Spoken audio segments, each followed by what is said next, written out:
हाँ आ रहा, हाँ बात देख रहे हैं कहाँ कहाँ पर हमको हाँ कंट्रोल कर रहा हूँ ना, इसलिए काट रहा हूँ। कुछ ट्राइबल ट्रैक करके बता रहे थे ना। जगा दो भारत को भगवान, जगा दो भारत को भगवान। बिहार जागे उत्कल जागे, बिहार जागे उत्कल जागे, जागे बंग महान। कर्नाटक गुजरात मराठा, कर्नाटक गुजरात मराठा, सिंध बलूचिस्तान, जगा दो भारत को भगवान, जगा दो भारत को भगवान। पंजाब अवध ब्रज काश्मीर, पंजाब अवध ब्रज, प्रिय नेपाल भूटान, महाकुशल मालव उठ बैठे, महाकुशल मालव उठ बैठे, गरजे राजस्थान, जगा दो भारत को भगवान, जगा दो भारत को भगवान। मैं बंगाली तू मद्रासी, मैं बंगाली तू मद्रासी, इसका रहे न भान। गंगा यमुना सम मिल जावे, गंगा यमुना सम मिल जावे, सब हिंदू संतान, जगा दो भारत को भगवान, जगा दो भारत को भगवान। बालकों के मुख पर, बाल वृद्ध युवकों के मुख पर होवे मृदु मुस्कान। तन्मय हो मृदु स्वर में गावे, तन्मय हो मृदु स्वर में गावे, सामवेद का गान, जगा दो भारत को भगवान, जगा दो भारत को भगवान। हित कराए निछावर, स्वतंत्रता हित कराए निछावर, हंस हंस कर। अच्छा मी त्याला चाय नाही पितो ना।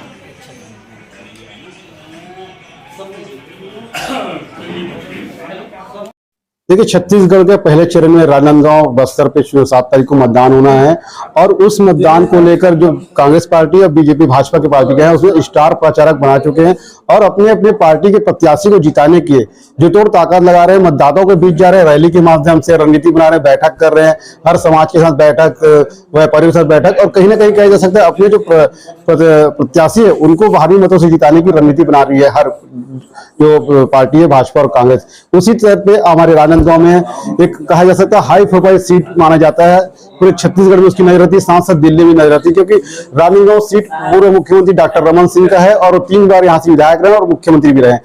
साथ में राजनांदगांव में इस बार प्रत्याशी बनाया है गिरीश देवांगन, जो कहा जा सकता है चेहरा तो मुख्य गिरीश देवांगन का है, प्रत्याशी गिरीश देवांगन है, लेकिन उसका चेहरा मुख्यमंत्री भूपेश बघेल का चेहरा और चुनाव लौट है। तो आज स्टार प्रचारक के कड़ी में हमारे पास जो पुराने दिग्गज नेता है नंद कुमार साय जी, वो आए हुए राजनांदगांव में क्या रणनीति बताएंगे, तो अपनी जाति गतिविधियों पे रहेंगे कि बैठक करेंगे पार्टी के कार्यकर्ताओं के साथ, किस तरह से रणनीति बनाएंगे और गिरीश देवांगन किस तरह से जीत दिला पाएंगे, उस कड़ी पे आज नंद कुमार साय जी राजनांदगांव पहुंचे हैं। हम उनसे बात करते हैं। साय जी, आपका नामगांव में स्वागत है। आपके जो प्रत्याशी गिरीश देवांगन कांग्रेस के बड़े दिग्गज नेता है और कहा जा सकता है कि वो मुख्यमंत्री के चेहरा है और नाम उनका है, क्या कहेंगे? देखिए, गिरीश देवांगन जी बड़ा नाम है, अच्छे आदमी हैं और माननीय मुख्यमंत्री जी के निकट भी दिखे जा सकते हैं। ऐसी स्थिति में ही उनका जीत होना बहुत जरूरी है। जैसा आपने बताया कि यहाँ सामने भी पुराने नेता खड़े हैं और इसीलिए ये जीत और रोमांचक है। मैं ऐसा मानता हूं कांग्रेस पार्टी पूरी ताकत लगा करके इस बार इस सीट को हर हालत में जीतने की कोशिश करेगी और अच्छे तरीके से जीतने की कोशिश में है।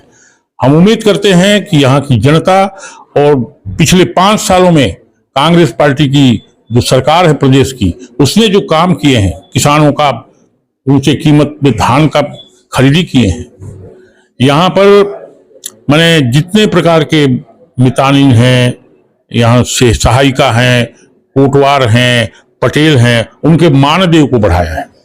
ये पहली सरकार है जिसने राम वनगमन पथ पर राम परिपथ बनाने का काम किया है और ये पहली सरकार है जिसने कौशल्या माता का जो जन्मभूमि है चंद्रखुरी, वहां पर सरोवर बना करके उस भूमि को सुंदर बना दिया है।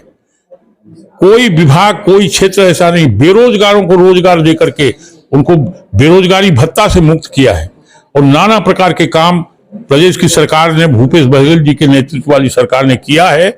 इस कारण से इन सब कामों के आधार पर, इस सब मान बिंदुओं के आधार पर कांग्रेस पार्टी प्रचंड बहुमत से इस राजनांदगांव विधानसभा क्षेत्र में गिरीश देवांगन को प्रचंड बहुमत से जिता के ले जाएगी।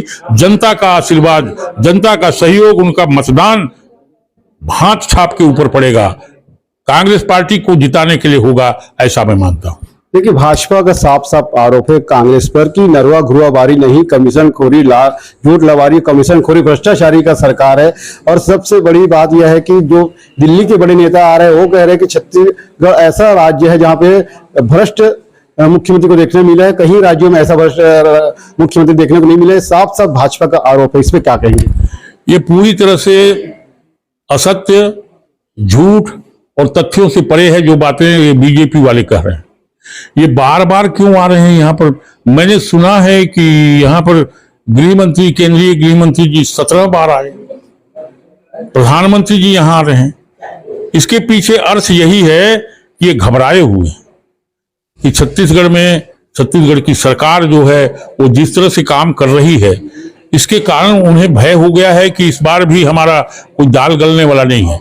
और इस बार मुझे लगता है अगर केंद्र की सरकार, भारतीय जनता पार्टी की सरकार, इस बार ये जो 5 चुनाव हो रहे हैं पहले फेज में, अगर इसमें ये विफल हो गए तो इनको केंद्र में सरकार बनाए रखने का जो भाव है वो खत्म हो जाएगा।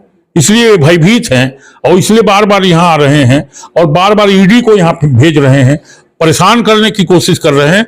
ये कुछ भी नहीं चलेगा। प्रदेश की जनता को हम जानते हैं, उनके चरणों में हम प्रणाम करते हैं इस प्रदेश की जनता को, और वो बिल्कुल कांग्रेस पार्टी को आशीर्वाद देने वाली है और कांग्रेस पार्टी प्रचंड बहुमत से यहाँ पर विजयी होंगे और भूपेश बघेल जी पुनः उनके नेतृत्व में सरकार यहाँ बनेगी। इसमें किसी प्रकार की कोई शंका नहीं है। ये चाहे जो कर लें, जनता का आशीर्वाद कांग्रेस पार्टी के साथ। देखिए, केंद्र में जब कांग्रेस की सरकार थी उस समय भी ईडी का छापा पड़ा था और नरेंद्र मोदी को घंटों बैठाले हुए थे जब वो विपक्ष में थे।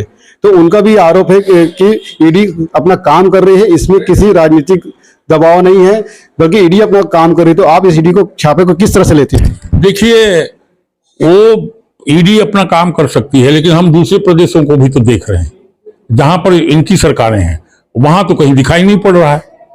वो कहते जरूर होंगे, लेकिन यहां तो बार बार ये ईडी आ रही है। कोई बात नहीं है, उसकी भी चिंता हमें नहीं है, वो जो करना है वो करें। लेकिन मैं समझता हूं ईडी जितने बार आएगी, जनता उतने बार मजबूत से कांग्रेस पार्टी को सहयोग करेगी और इसके कारण जीत भी हमारी अधिक सुनिश्चित होगी, ऐसा हम मानते हैं। और इसलिए उनको जो करना है उनका काम वो करें और हम अपना काम करेंगे। जनता हमको आशीर्वाद देगी और कांग्रेस पार्टी प्रचंड बहुमत से यहां जीत हासिल करेगी छत्तीसगढ़ में और दोबारा कांग्रेस की सरकार बनेगी, इसमें कोई शंका नहीं है। देखिए, कांग्रेस ने तो किसानों को समर्थन मुझे दिए हैं, लेकिन कहीं ना कहीं आरोप ये भी लग रहा है कि जो राष्ट्रीयकृत बैंक है उसमें जो किसान है उसका जो ऋण माफ नहीं हुआ है। सिर्फ सरकारी बैंक, जो केंद्रीय बैंक है उनके जो किसान है उनके ही जो ऋण है वो माफ हुए हैं। राष्ट्रीयकृत जो बैंकों में जो किसान है उनके ऋण अभी तक माफ नहीं हुए, इसमें क्या? देखिए, कल इस विषय को उठाया गया था वहां बालोद में, हम लोग भी बालोद में गए हुए थे। माननीय मुख्यमंत्री जी ने वहां अनाउंस किया है जो माने कर्जा इस टाइप का है, उसको जरा देखना पड़ेगा। उन्होंने जो कहा है वो क्या बात है, इसका परीक्षण कर लेने की आवश्यकता होगी। लेकिन उन्होंने कहा है कि जो इस तरह के ऋण भी हैं वो भी माफ किए जाएंगे, कल उन्होंने अनाउंस किया है। और वो डायरेक्ट टेलीकास्ट में भी बताया गया था और कुछ अखबारों में भी छपा है, ऐसा मुझे लग रहा है। इसको परीक्षण करेंगे। कुछ ऋण का कल उन्होंने अनाउंसमेंट अलग से किया है और मैं समझता हूं उसमें ये बातें आनी चाहिए। पिछली बार जब से कांग्रेस चुनाव लड़ी थी उसमें 36 वादे किए थे, इसमें सबसे बड़ा मुद्दा रहा शराबबंदी को लेकर। 5 साल तक शराबबंदी नहीं हुआ, हर गली मोहल्ले में शराब बेचने की जो चर्चा हुई है और दिख रहा है कार्रवाई पुलिस कर रही है लगातार। इस पे क्या कहेंगे शराबबंदी को लेकर? देखिए, कार्रवाई तो हो रही है, इसके पीछे एक दूसरे कारण है। एक प्रदेश खाली अगर शराबबंदी करेगा तो सफल इसलिए नहीं होगा कि उसके बगल बगल से सब जगह से दारू भीतर आएंगे। नहीं, घोषणा पत्र जारी हुआ था, लेकिन उसकी व्यवहारिक जो कठिनाइयां हैं उसके कारण ये परिस्थितियां उत्पन्न हो गई हैं, क्योंकि ये बिहार में भी ऐसी स्थिति आई है और भी प्रदेशों में इसी तरह से आ रहा है। तो उसमें मुझे लगता है कि अगर पूर्ण नशाबंदी करने की आवश्यकता है तो केंद्र की सरकार को केंद्र से ही ये सारा बंद कर देना चाहिए शराब को। उससे स्थिति ये होगी कि एक प्रदेश में भी अगर कहीं तो शराब का कोई बनाने वाला जखीरा नहीं रहेगा तो सारे प्रदेशों में शराब मुक्त सही तरीके से हो जाएगी। रहे बांस ना बजे बांसुरी। लेकिन एक भी प्रदेश में कहीं शराब है तो दूसरे प्रदेश में आप बंद करेंगे, कभी सफल नहीं होंगे। ये देख लिया गया है। इसलिए अब केंद्र की जिम्मेदारी है कि वो केंद्र से ही इसको बंद करे और सारे देश भर में शराबबंदी कर दी। देखिए, पार्टी जब चुनाव लड़ती है तो राज्य में इतने बड़े बड़े नेता होते हैं, बाहर से स्टार प्रचारक बुलाकर लोगों के मतदाताओं को लुभाने की जो प्रक्रिया चल रही है, चाहे बीजेपी रहे कांग्रेस रहे, तो ये प्रथा होना चाहिए कि स्टार प्रचारक बाहर से बुलाए और प्रचार करे। क्या आप लोग को मतदाताओं पे अपने अपने कार्यभार पे विश्वास नहीं होता कि आप लोग बाहर से स्टार प्रचारक बुलाते हैं? विश्वास अविश्वास का सवाल नहीं है, सबकी अपनी अपनी जिम्मेदारी है, सबका अपना कार्य है। यहाँ आते हैं तो उनको भी अच्छा लगता है। हमारे जो कार्यकर्ता होते हैं, हमारे जो मतदाता होते हैं, उनको भी प्रसन्नता होती है कि चलो कुछ लोग आए चुनाव के समय, बाकी समय नहीं आते हैं, आए तो उनसे मुलाकात हुई, प्रसन्नता होती है। उसका लाभ भी चुनाव की दृष्टि से भी होता है, उसमें कोई नुकसान या किसी को हम तो है ही, यहाँ किसी को आने की जरूरत नहीं है। जैसे विवाह होता है ना, शादी होता है तो सारे रिश्तेदार सबको बुला लिए जाते हैं और इसलिए आते हैं कि उसमें काम बड़ा रहता है। चुनाव लगभग उसी टाइप का है, इसलिए बाकी सारे लोग जो बाहर बाहर से आते हैं वो भी रिश्तेदारी, नातेदारी, कभी और कोई कारणों से बहुत सारे विषयों को लेकर के आते हैं, जिसका लाभ चुनाव की दृष्टि से भी होता है। आप अभी राजनांदगांव पहुंचे हुए गिरीश देवांगन के प्रचार प्रसार के लिए, गिरीश देवांगन को कितने वोटों से जिता पाएंगे और कितने सीट छत्तीसगढ़ पे ला पाएंगे आप लोग? गिनती तो जब वोट होने के बाद होगी, तब कितने में आया कितने गया वो उस समय समझ में आएगा। लेकिन हम ये समझते हैं कि गिरीश देवांगन जी प्रचंड बहुमत से जीतेंगे और कांग्रेस पार्टी को मजबूत करेंगे। ये थे नंद कुमार साय जी, दिग्गज नेता जो कांग्रेस के स्टार प्रचारक हैं और अभी राजनांदगांव गिरीश देवांगन के प्रचार प्रसार के लाए हैं और रणनीति बना रहे हैं। बैठक ये की है कि उनको भारी मतों से जिता पाए और कांग्रेस की सरकार छत्तीसगढ़ में बना सके। शशिकांत, सनसनी टाइम्स, छत्तीसगढ़।